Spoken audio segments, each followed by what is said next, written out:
Vaccine में और तेजी लाने के लिए महाराष्ट्र सरकार के सार्वजनिक स्वास्थ्य विभाग द्वारा ब्लू इन्फिनिटी इनोवेशन लैब व IIFL फाउंडेशन की मदद से घंटों के समय को मिनटों में तय करके सफलतापूर्वक ड्रोन से कोरोना वैक्सीन को एक स्थान से दूसरे स्थान तक पहुंचाया गया।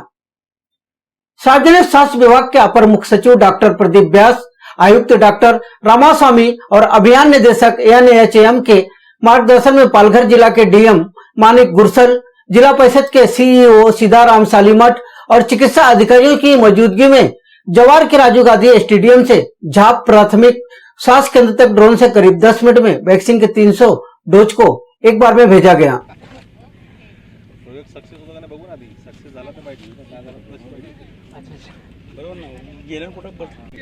प्लीज एरिया क्लियर करते हैं, लैंडिंग के बाद वापस फिर इधर ही रहेगा। ओके सर, ये सीधा झाप जाएगा अभी यहाँ से। हाँ, यहाँ से झाप जाएगा। ठीक है, चलते ओके। मैं बोलते रहिए, हम फोन करते रहा।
बता दें कि जिले के दुर्गम इलाकों और पहाड़ियों में बसे जवार, मोखाड़ा समेत अन्य दुर्गम इलाकों में वैक्सीन व दवाओं के साथ अन्य स्वास्थ्य संबंधी चीजों को ले जाने में चिकित्सा कर्मियों को काफी समय लगता है और उन्हें काफी परेशानियों का सामना भी करना पड़ता है, लेकिन इस नई तकनीकी से यह काम अब आसान हो गया है। वहीं यह तकनीक सफल होने के बाद खुशी जताते हुए स्वास्थ्य विभाग के प्रधान सचिव डॉक्टर प्रदीप व्यास ने कहा कि ड्रोन की मदद से वैक्सीन की 3 डोज दुर्गम आबादी तक पहुंचाई गई। इस तकनीकी से लोगों के टीकाकरण में तेजी से मदद मिलेगी।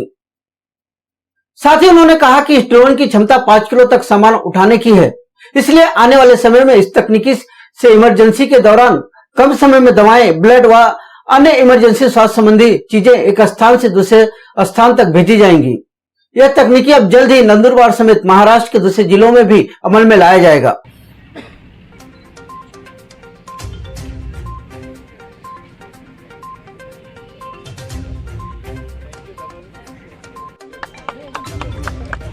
और भी आगे चलना हमको, और उनके सपोर्ट के बिना हमारा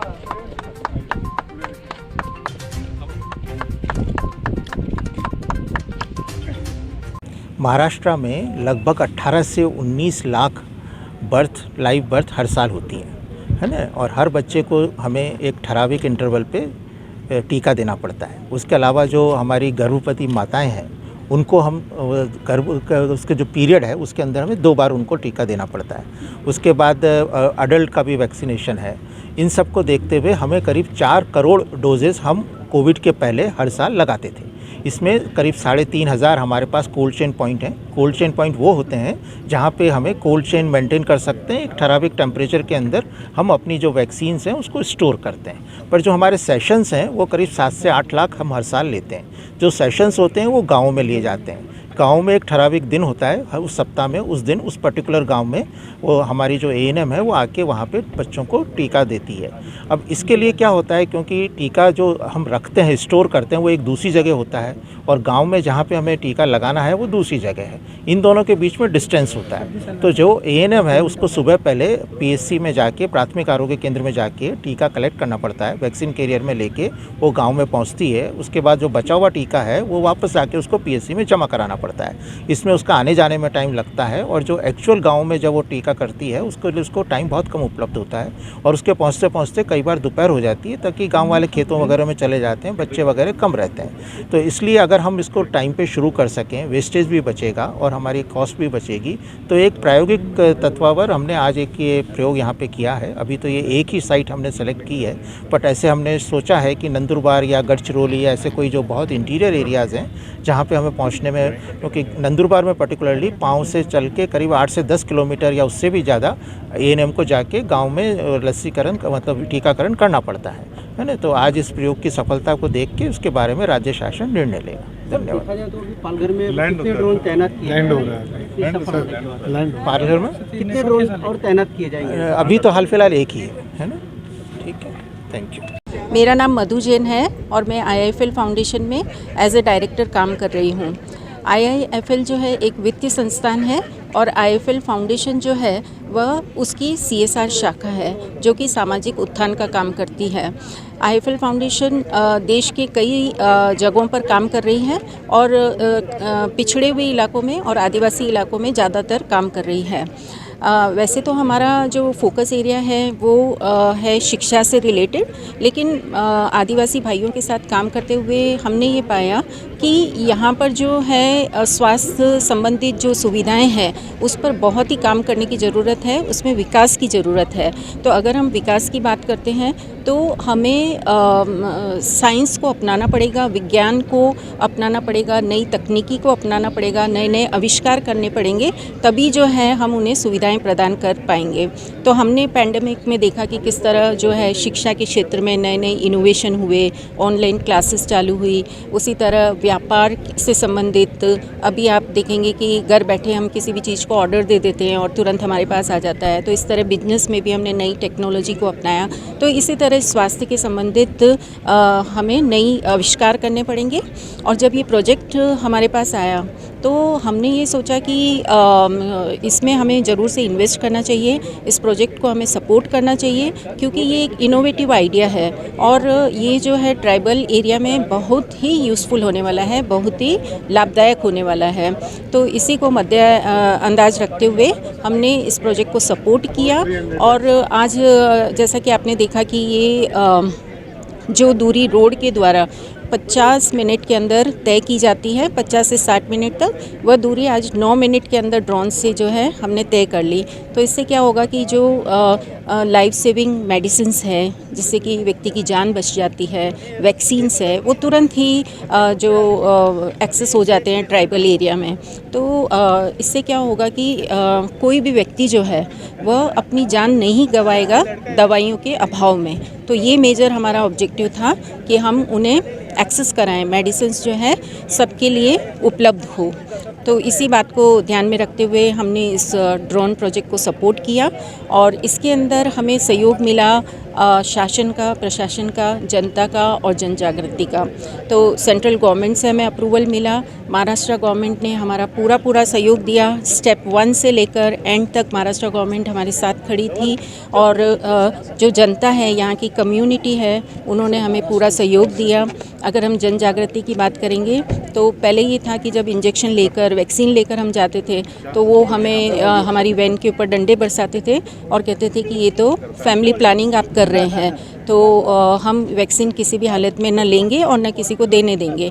लेकिन धीरे धीरे अवेयरनेस क्रिएट हुई और उन्होंने जो है वैक्सीन को अपनाया। आज वो खुद आज आपने देखा कि गांव वाले भी हमारे साथ इकट्ठे हुए हैं और आज 300 वैक्सीन जो है हमने जाप विलेज में भेजी है और 300 वैक्सीन 300 आदमियों ने ले ली है। ये उनकी सेकेंड डोज थी। और इस तरह जो है बच्चों के लिए भी जो है वैक्सीन्स इस ड्रोन के अंदर जाएंगे, जहाँ पर बच्चे मीज़ल्स वगैरह के जो आंगनवाड़ी में भेजने रहते हैं वो भी इसी के द्वारा भेजे जाएंगे।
अगर अभी तक आपने हमारा चैनल सब्सक्राइब नहीं किया तो अभी सब्सक्राइब करें और बेल आइकॉन को क्लिक करके हमारी लेटेस्ट खबरों से रहे अपडेट।